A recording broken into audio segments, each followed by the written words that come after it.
उदारवादी अवधारणा का परिवर्तित क्षेत्र। 1950 से उदारवादी उपागम में काफ़ी महत्वपूर्ण परिवर्तन देखने को मिला है। ये मैंने पिछली वीडियो में आपको बता दिया था। पिछले कुछ समय में 1950 से 60 के दशक में इसके प्रमुख तत्वों, मतलब जो उदारवादी उपागम है, इसके प्रमुख तत्वों का मार्क्सवादी उपागम के कुछ तत्वों के साथ मिलाप हुआ है।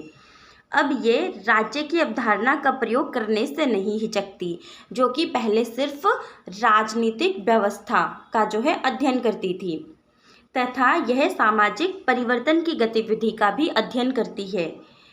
अब यह अवधारणा जनता को लामबंद करने, बहुसंस्कृतिवाद, सामाजिक पूंजी या चुनावी राजनीति का भी अध्ययन करती है। नागरिक समाज। उदारवादी उपागम का प्रमुख तत्व है व्यक्ति की स्वतंत्रता, लेकिन जब हम राष्ट्र या राज्य के बारे में बात करते हैं तो इनमें समुदाय, जाति समूह, वंचित वर्ग एवं उनके अधिकारों की रक्षा भी शामिल होती है। भारत जैसे लोकतांत्रिक देश में सभी नागरिकों को मौलिक अधिकार दिए गए हैं, जो कि सभी को सुरक्षा प्रदान करते हैं, लेकिन कई ऐसे भी उदाहरण हैं जहां पर राज्य नागरिकों की सुरक्षा करने में असफल रहा है। उदारवादी अवधारणा व्यक्तियों के लोकतांत्रिक अधिकारों से संबंधित है। नागरिक समाज संगठन नागरिक समाज से अलग है। जैसे कि नीरा चंडोक ने व्याख्या की है, नागरिक समाज वह स्थान है जो कि राज्य और परिवार के बीच में होता है। उदारवादी उपागम संगठन और व्यक्तियों के अधिकारों की व्याख्या करता है। यह व्यक्तियों की अभिव्यक्ति के अधिकार, संगठन बनाने का अधिकार, विरोध जताने का अधिकार तथा जन राय बनाने के अधिकार से संबंधित है।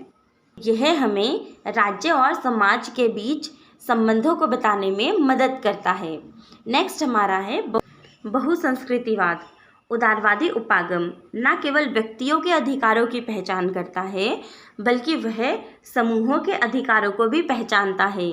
किसी भी विविधता वाले समाज में सभी विविध समूहों के अधिकारों को पहचानना, उनको प्रतिनिधित्व का अधिकार देना तथा वितरित न्याय व्यवस्था बहुसंस्कृतिवाद का प्रतीक है। जैसे कि पारेख ने बताया कि कोई भी बहुसांस्कृतिक समाज विभिन्न समूहों की मांगों की अनदेखी नहीं कर सकता।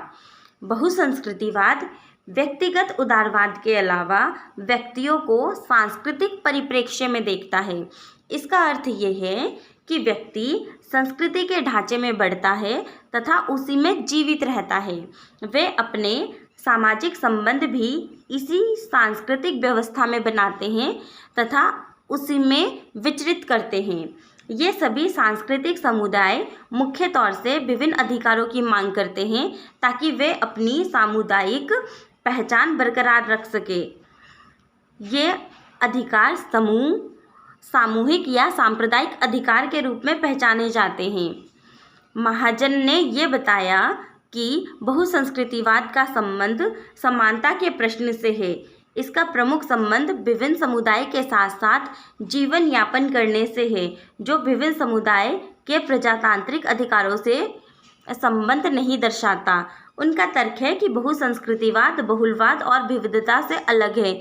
जहां पर बहुलवाद का संबंध विभिन्न समुदाय को आपसी मेलजोल से है, यहीं पर बहुसंस्कृतिवाद का संबंध जनतंत्र से है। यह विभिन्न समुदाय को सांस्कृतिक अधिकार प्रदान करने की बात करता है ताकि ये समुदाय अपनी संस्कृति, भाषा, लेखनी को कायम रख सके। नेक्स्ट हमारा है सामाजिक पूंजी। 1990 से सामाजिक पूंजी की अवधारणा का प्रयोग विभिन्न समुदाय के बीच संबंधों को जानने के लिए किया जाता रहा है। यह एक प्रकार से नागरिक समाज और जनतंत्र के अस्तित्व में होने का इशारा है। ये अवधारणा टोकवेली के सिद्धांतों से ली गई है तथा इटालियन राजनीतिक विचारक रॉबर्ट पुटनम ने इसे अपनी पुस्तक making democracy work, civic tradition in modern Italy में भी प्रयोग किया है। सामाजिक पूंजी विभिन्न समुदायों में अपनी मेल मिलाप तथा नेटवर्क स्थापित करने के लिए जाना जाता है। ये समुदाय आपस में एक दूसरे के समान मूल्यों और विश्वासों को साझा करते हैं। नवीन सामाजिक आंदोलन के उदय के कारण इस परिप्रेक्ष्य की महत्ता को भी इसमें शामिल किया गया है।